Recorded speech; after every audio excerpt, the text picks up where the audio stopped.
Well, hi, everybody. Happy Friday. I'm sure there are some of us where it's getting very, very, very cold. And I just wanted to do some just sentiments with Shirley with my Friday thoughts. If you could see my nice little picture up here, you are not connected to the internet. Uh, I was at a meeting on Wednesday. I'm on the Kentucky Department of Education Review Committee for the Related Services Manual Revision. Long thing to say. But here we are.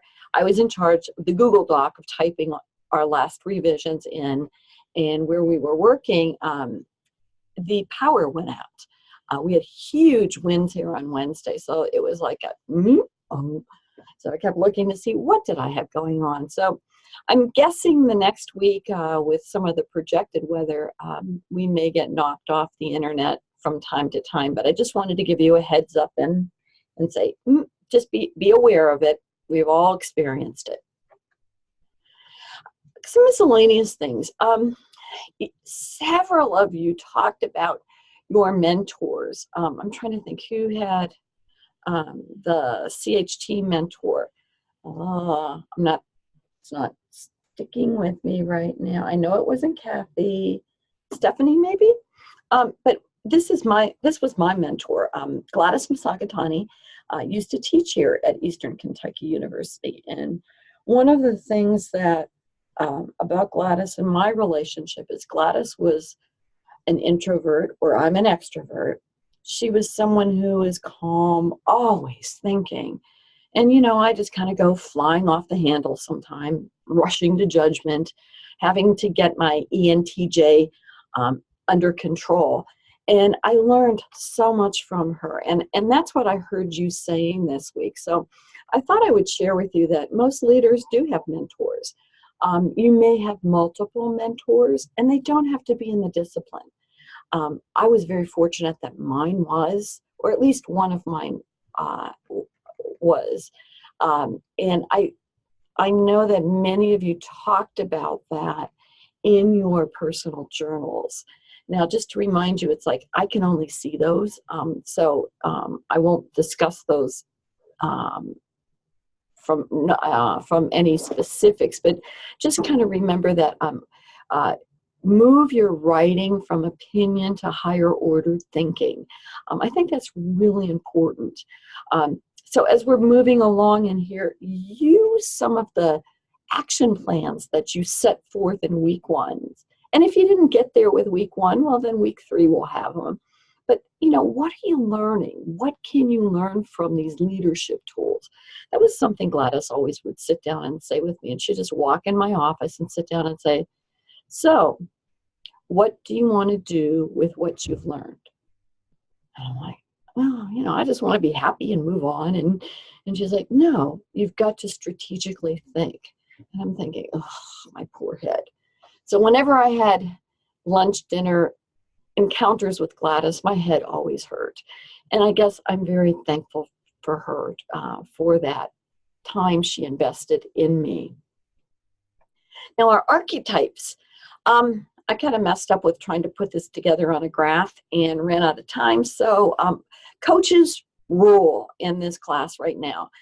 And communicators do too. The strategists, the builders were there almost as secondary pieces. The processors, there were several of you that were processors. So as we look at that, maybe some of those things will change. I think 8 weeks is too short a time, but use this as information for where you want to go, along with the 5 paths. When I play around with the 5 paths, that whole idea of the sage that's going to do everything, it's like I have trouble trying to bring everything into that harmony in the middle because it really does depend situationally. But I'm still reflecting on that and trying to consider where I'm going. 3 guesses. I'm a warrior and I'm a relator. Relators are OTs. We just kind of fall by that. And like so many of you, when you talked about your skills, what goes under stress is my critical thinking abilities. I just give up and I start trying to do too much. So For me, my strategies have been to say no or not to be the one who always puts my name next to a task. I'm being more selective as I age. Maybe that has something to do with it. Grading your personal journals. Okay, I screwed up really big time. And I'm not sure if I have it correct in the grade book. I won't know till we get to the third week. We should be fine with how we enter them, but the points were a little askew in there, so I was playing with that last night.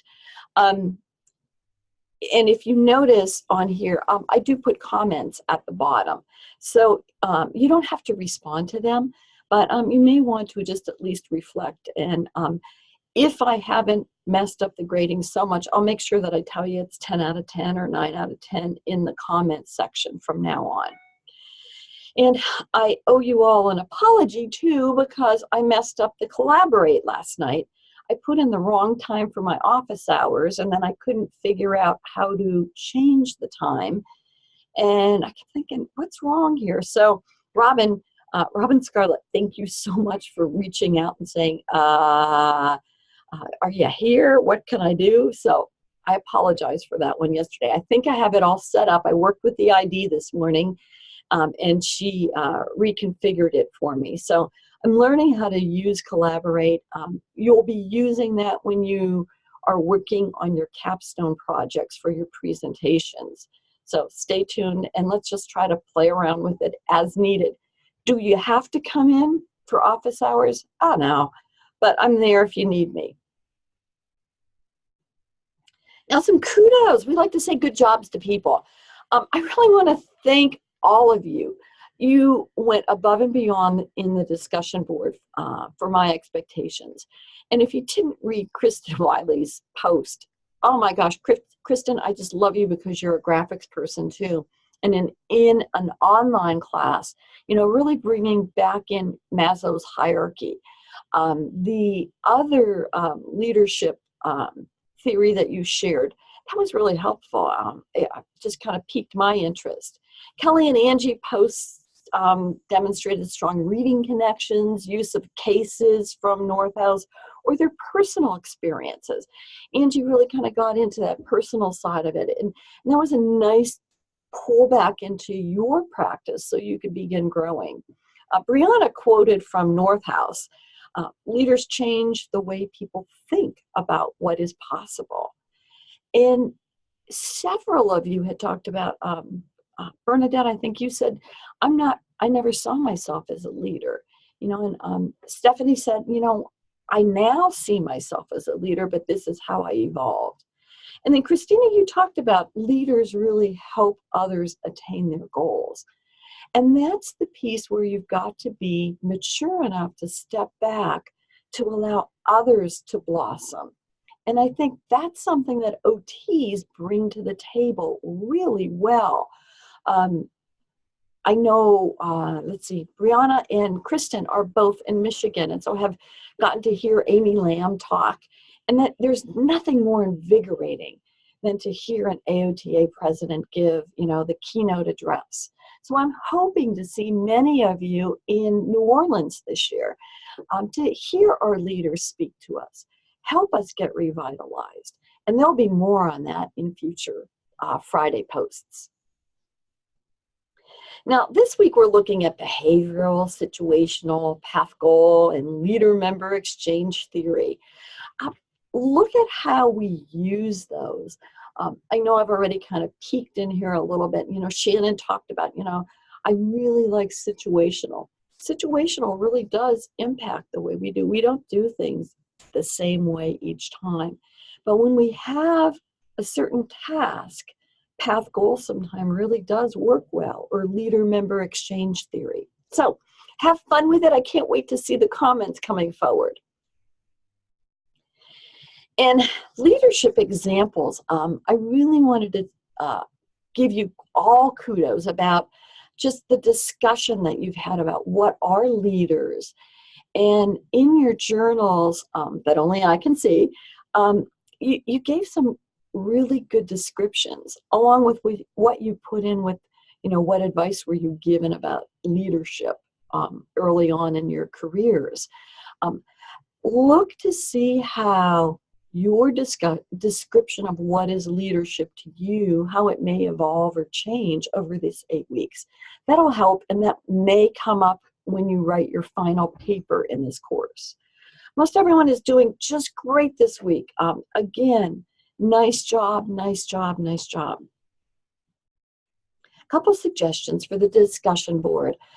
Several of you are struggling with APA formatting. Word count. Again, make sure you are doing enough, but don't get so hung up with, if you're 2 or 3 words off. How's that? Use spell check, grammar check, syntax check. Bolman and Deal, B-O-L-M-A-N. There's no E in there. Spell check always likes to add that one in.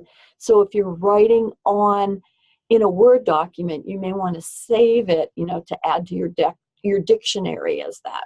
If you're having, again, you need a little bit more coaching, Purdue Online Writing Lab is always a good place to go. And just, again, make sure you're giving yourself ample time for submission. So far, that's not been a problem, but I just want to reiterate that is an important piece. Now, sharing leadership resources. I created a Padlet last year, and there's some really neat resources in there. Feel free to add resources to there. It helps us to grow as leaders. There are a couple books were in there, just ideas. I read, and I'm trying to look to see what this one is, Change or Die. I was given that book by a previous provost here when I became the faculty senate chair. And so I was really thankful for it because I had a very contentious situation. Of course, any time when resources are short or change is going to happen, we were going through program review for the university, and that departments that weren't graduating enough came under watch lists. So it was a really hard time, and no one wanted to hear that. So one day I walked in her office, she goes, "I have a book for you to read." She gave it to me, and she said, "This will help guide you." So it had some good helpful hints. To me, it was like a Bolman and Deal text, except called Change, Change or Die. So here's some directions if you want to look at how to post on there. Add to it, use it. Let's share. If there's anything I value as a leader, it's sharing things to help others to move forward. Hey, it's AOTA election time. We should all be voting right now. Please join me in voting. The polls have been open, and they will be open until the 30th of the month. So please, please, please get your votes in. So assignments, again, digital leadership presence will be due this coming Tuesday. I know some of you have been working on it going, wow, I never thought about this. I'm learning things about myself. That's the goal of the assignment. The keynote on leadership in trends will be due on the 12th of February, and you'll be given an article on Uber trends, nothing to do with the little cars, but to begin to look at speaking to a group. One of the reasons I developed that, and I think I've told you this before, it was someone was asked to be a keynote. It wasn't me. And the person was the driest, dullest person I had ever heard. Oops, there goes the lights.